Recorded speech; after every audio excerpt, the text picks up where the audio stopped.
What's up, everybody? With my brother Ricky Lee. Ricky Lee, Sir. what advice would you give a brand new barber coming straight out of barber school? Straight out of barber school. Okay. I would say work on you. But what I mean by that is your communication skills, your character, because a lot of guys are getting into barbering thinking that they're treating it more like a side hustle than an actual business. And you got to shift that mindset to it's a business. Even if you're working at another shop, even if you're working under somebody, and that doesn't matter if it's a booth rent shop or a commission shop. At the end of the day, I come from a place where it's my responsibility to earn my money as a barber. Granted, there's some shops that provide walk-ins for you and all that, but ultimately, it's gonna be up to you to get that grind and how do you want to get it. So, do you speak well? Are you greeting them at the door? Are you thinking about these things? Maybe you haven't really evaluated yourself and said, I'm not good at certain things. I'm not good at communication. I'm kind of awkward with people. I'm socially awkward. I'm only used to texting and DMing people for their appointments, blah, blah, blah, blah, blah. Well, if you're not careful, you're going to translate that into your chair. You're going to be awkward with them, not know how to talk. Because I'll tell you right now, me and my bro talk about it all the time. The best form of marketing is, what do we call it? Grassroots, guerrilla style marketing with a business card.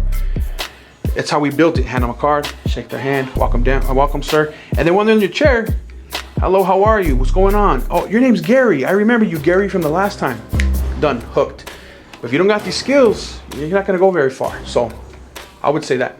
Okay, I think that's pretty interesting because like in today's time, these new barbers, right, speaking for myself, they get real comfortable just sitting on the chair and not marketing, but putting an Instagram post. But they only have like, you talk about you're putting an Instagram post and the guy only has 300 followers. 100%. So how is he going to build that way? 100%. I think that a lot of that comes from the culture we live in nowadays with social media and that disconnect between that human to human communication, like I said with the business card. And so you have to evaluate that though.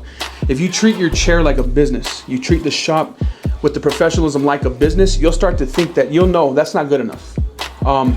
Now, mind you, maybe you're the guy who only has 260 followers, right?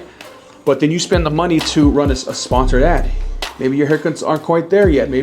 But you're getting creative and you're running an ad and you spend 30, 40 bucks for the month. And now they're seeing it to be able, but are you investing that way? Because that's the only way that's gonna work. But you sitting on the chair and doing this all day long, you're not gonna get nowhere. Don't get it twisted, guys. Like the best form of communication is that grassroots style of marketing, is that grassroots style marketing where you either go outside and you hold a sign, we're across the street from a gas station, we go over there, we shake some hands, you go to our neighbors, we go to the pizza spot across, we shake some hands. That is going to be the best way for you to build. You're in the people business anyway. I think people get it twisted. You think you're in the haircutting business. You're not in the haircutting business. You're in the people business. When you shift that mindset, a lot of things will change up. So. And what do you say to the barbers that believe coming into the barbershop, it's the barbershop's responsibility to build their clientele for them? I would say you should get out of the game. I don't think you even entered it in the right place. You're not even in the right mindset. Because I'm a grown man and nothing is somebody else's responsibility. It's my responsibility. Okay. To an extent, I understand where that comes from. Because our shops, we provide a really good walk-in basis, clientele basis. And our shops are in places that are strategically placed to drive in traffic to the shop. But at the end of the day, we always encourage and teach our barbers and hold them accountable because I would never ask you to do something that I wouldn't do. And we do that because we teach our barbers to go out and get it. I would rather teach someone to fish and feed them for a lifetime than to give them a fish and feed them for a day. So, yeah.